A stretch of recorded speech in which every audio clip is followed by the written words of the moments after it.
আজকে বাংলাদেশের জাতীয় নির্বাচন। তো এই নির্বাচনে আমি বাড়িতে যাইনি, হলেই ছিলাম। হলে থাকতে থাকতে এই বিশেষ করে 2টা দিন কেমন যেন একটা একঘেয়ে লাগে। তো ভাবলাম যে আমার প্রিয় জায়গা পাতাবনিয়া নদী, সেখান থেকে একটু ঘুরে আসা যাক। সেই উপলক্ষেই আজকে বিকেলে আসলাম। তো আমি এর আগে যতবার আসছি এখানে, ততবার যে ওয়াটার লেভেলটা ছিল একদম এই যে উঁচু এই পর্যন্ত ছিল। আজকেই প্রথম দেখলাম যে এটা এখান থেকে অনেক নিচু, জোয়ার ভাটা যেটা বলে। তো এই সময় যে আসলে ভাটা হয়, এটা আমি আমার এই 3.5 বছর প্রায় হতে চললো, তার বেশি, এই প্রথম দেখলাম এত নিচে নামতে। তো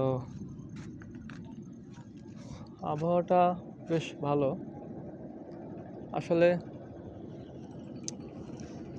একটা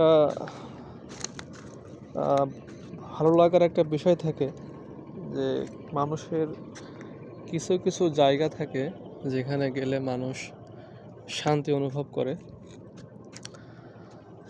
তো আমার কাছে এটা ঠিক ওরকম একটা জায়গা।